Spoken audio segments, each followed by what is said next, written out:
Na cidade de Santa Luzia, no prédio da antiga estação ferroviária, está sediada a Biblioteca Pública Municipal Professor Francisco Tiburcio de Oliveira.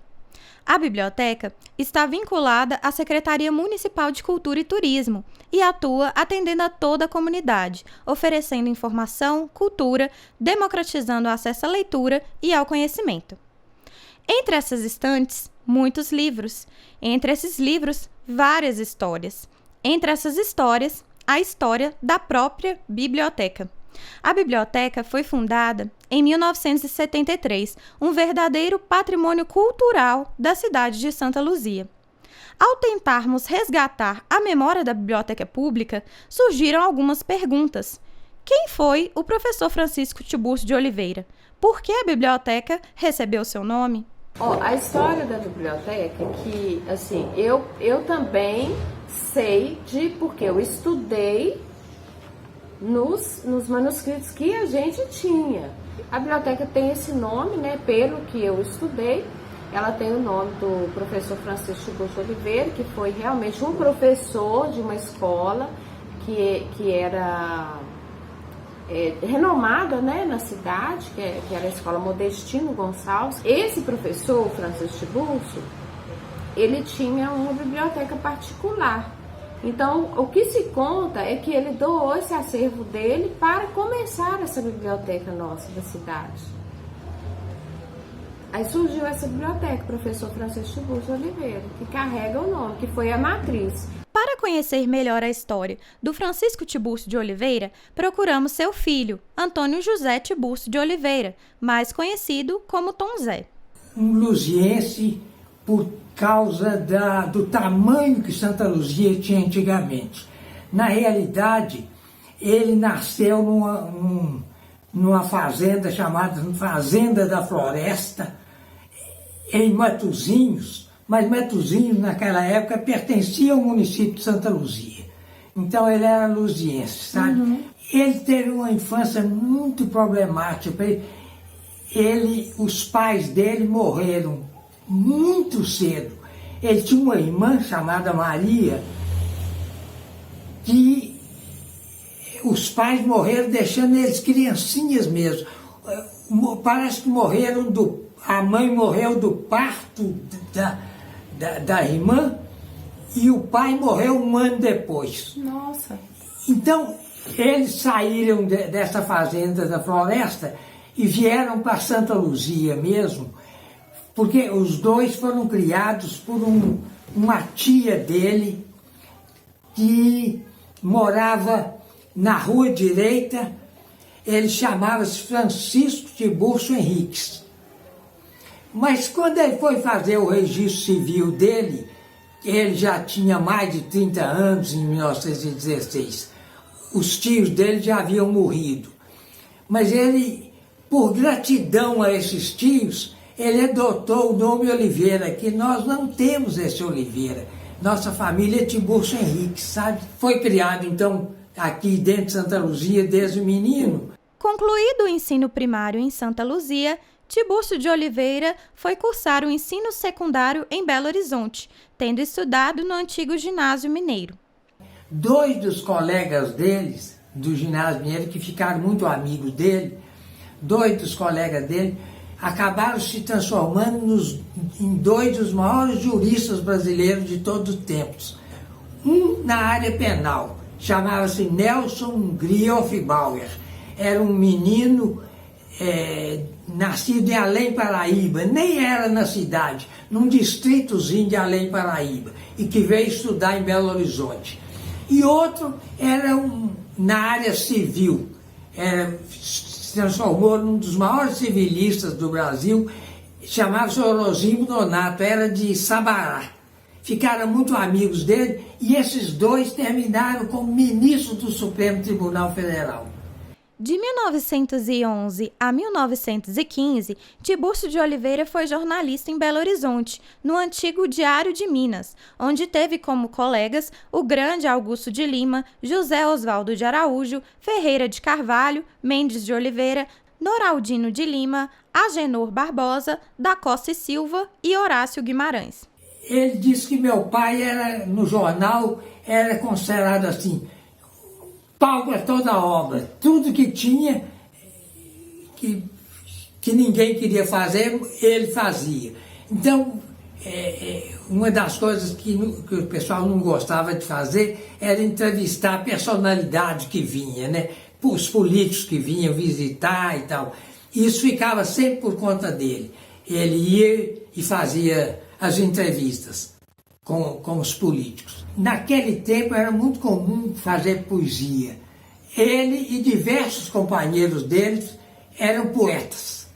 E todos na boemia não estudaram, não faziam nada. De volta a Santa Luzia, Tiburcio de Oliveira foi nomeado diretor escolar pelo senador Modestino Gonçalves, seu tio-avô e chefe político de Santa Luzia à época. Foi assim que Tiburcio de Oliveira ficou conhecido como professor, tendo atuado por 30 anos na direção do grupo escolar Modestino Gonçalves. E como diretor do grupo ele ficou mais de 30 anos até se aposentar. Daí porque fala-se muito professor Tiburcio de Oliveira, porque ele foi o diretor do grupo, que era o único educandário que tinha na cidade, só para ensino primário. Era louco com o grupo. Era louco. O grupo passou a ser a vida dele, ele ficou 30 anos naquilo. Antigamente a cidade não é grande como era hoje, mas era muito espalhada. Tinha muito menino nas roças, longe da cidade. E ele, quando ia chegando a época de matricular os meninos, ele ia nessas roças todas atrás de menino para poder falar com as famílias que devia mandar. E os meninos vinham, tadinho, a maioria vinha a pé da roça para pegar a aula. A aula começava às 7 horas da manhã, né? Mas os meninos vinham e a vida dele acabou virando esse grupo escolar. Agora, uma coisa, ele nunca parou. Ele sempre foi poeta. Ele era poeta de alma. Ele não tinha nenhuma tendência a comércio, a coisa nenhuma. Tudo dele era com visionarismo. Em 1931, casou-se com sua prima, Hilda Tiburcio de Oliveira. O casal teve 4 filhos: João Bosco Tiburcio de Oliveira, advogado, que foi prefeito municipal de Santa Luzia; Antônio José Tiburcio de Oliveira, também advogado; José Osvaldo Tiburcio de Oliveira, economista; e Maria Luzia Tiburcio de Oliveira, que lecionou no mesmo grupo escolar Modestino Gonçalves, do qual seu pai havia sido diretor. Ele casou bem velho, ele casou com quase 48 anos de idade. Ele casou com uma prima dele. O pai dele era irmão do pai da minha mãe. Os dois, e ele casou. Ela era 28 anos mais nova do que ele. Sabe? Ele casou, teve 4 filhos. Com a alma de poeta, Tiburcio de Oliveira nunca deixou de escrever. Durante toda a sua vida, Tiburcio de Oliveira fez poesias e sonetos. O mais conhecido deles, Santa Luzia, berço ancestral de augustas gerações. Ele escreveu muita coisa sem pensar em publicar. Ele não pensou em publicar nada. O livro dele, chamado Horas Vagas, esse Horas Vagas é título que ele já teria dado ao livro. Eu quero que meu livro se chame Horas Vagas. Esse livro foi publicado bem depois da morte dele. Foi publicado em 72, num festival de inverno feito pela prefeitura aqui, quando a prefeitura fazia festival de inverno em Santa Luzia. Era prefeito. Quem? João Bosco era o prefeito, o filho dele era o prefeito. Fez esse festival de inverno e nesse festival de inverno editou o livro dele, de Horas Vagas. Mas o livro tem, em relação com o que ele escreveu, tem pouca poesia, porque ele ele era desorganizado. Ele escrevia e deixava desorganizado. Ele escrevia e dava para a pessoa. Ele escrevia um soneto para uma menina e dava para a família. Ele era louco com Santa Luzia. Para eles, tudo se resumia em Santa Luzia. Aliás, o pessoal antigo da cidade, ele era como os antigos da cidade. Eram loucos para a cidade. A cidade era uma beleza. Todo mundo era quase como um irmão, sabe? A cidade muito pequena, né? Conhecia, todo mundo conhecia. Então a relação dele com Santa Luzia é muito grande. Ele participava de tudo. Todas as festas de Santa Luzia que tinha, ele participava. Ele gostava muito de falar em público. Gostava mesmo. Então, isso ficava sempre por conta dele. Ele é que falava, em todas as solenidades que tinha na cidade, ele é que fazia os discursos, ele não deixava de fazer. Mas ele era louco com a cidade. O poeta tinha uma intensa relação com os livros, amava a leitura. Ele leu a vida inteira. No final da vida ele estava enxergando muito mal, então você vê uma coisa, ele não se deu ao luxo de fazer um óculos, ele não fez. Ele comprou uma lente e punha a lente assim e ficava sentado na porta lá de casa lendo.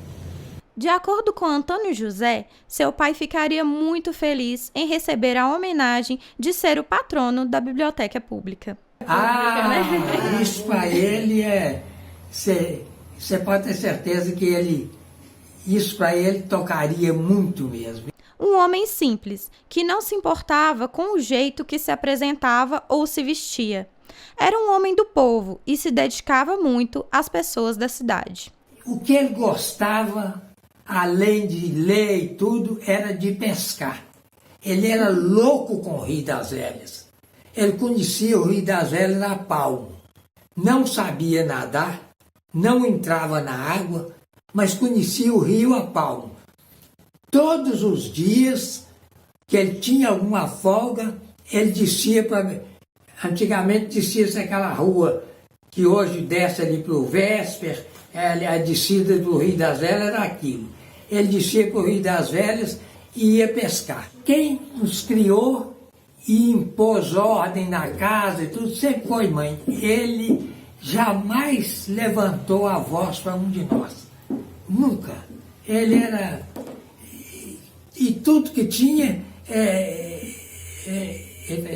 sua mãe é que sabe. Sua mãe é que sabe. Ele deixava para ela resolver, sabe? Na rua ele era facílimo de fazer amizade, porque ele era muito simples, gente do povo mesmo, e o pessoal gostava muito dele. Todo mundo era amigo dele. Eu não sei de caso que meu pai tivesse alguém que fosse inimigo. Ele não tinha. Eu acho que ele não tinha.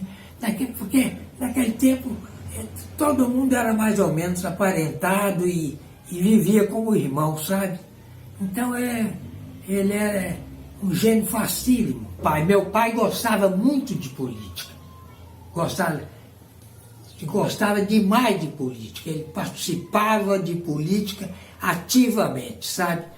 Um jornalista, um diretor escolar, mas acima de tudo, Francisco Tiburcio de Oliveira foi um poeta. A Santa Luzia, o principal legado de pai foi ter sido poeta. Porque você vê uma coisa, essa poesia dele, Santa Luzia, bênção ancestral das duas gerações, é o hino da cidade. Tudo que tem começa com coisa dele, né? Eu ganhei um livro de um médico que escreveu Santa Luzia Nasceu do Rio. É um livro de pesquisa sobre a origem de Santa Luzia e tal. O livro dele começa com a poesia de pai. Pai representava Santa Luzia, então o legado dele foi essa vida poética dele. Ele era tão assim que Eu fiz escrever um epitáfio para colocar na sepultura dele.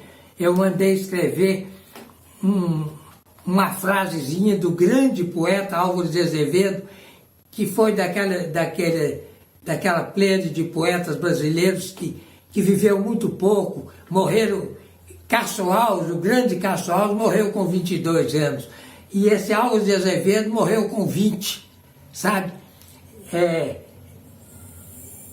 E Álvares de Azevedo tinha deixado um negócio que queria que colocasse, que eu coloquei na sepultura de meu pai. Foi poeta, sonhou e amou na vida. Isso é de Álvares de Azevedo. Você pode dizer assim, poeta assim, não só de escrever poesia, mas poeta de alma. Ele era poeta mesmo. Ele não sabia, sonhava só. Tudo dele, a vida dele foi um sonho. E foi um sonho que você pode dizer, foi feliz, viu? Feliz demais, meu pai. Sonhou a vida inteira, né? Ao conhecer melhor a vida e história do Francisco Tiburcio, podemos compreender por que a biblioteca tem o professor como seu patrono. A análise que eu faço dele, por exemplo, como poeta, você sabe que o gênio não é uma luz acesa, o gênio brilha, né? Meu pai tem poesias comuns. Eu não posso negar, tem poesias que são... Mas ele tem umas poesias, não todas, não inteiras, mas pedaços que o gênio brilhou para ele. Ele tem isso também, o gênio brilhou para ele em algumas coisas. Ele também para ele o gênio brilhou. O gênio brilha para nós todos uma vez, duas vezes. O sujeito que é genial mesmo, o gênio brilha mais, né? Mas nós todos temos nosso momento de gênio. Mas ele teve alguns momentos de poesia.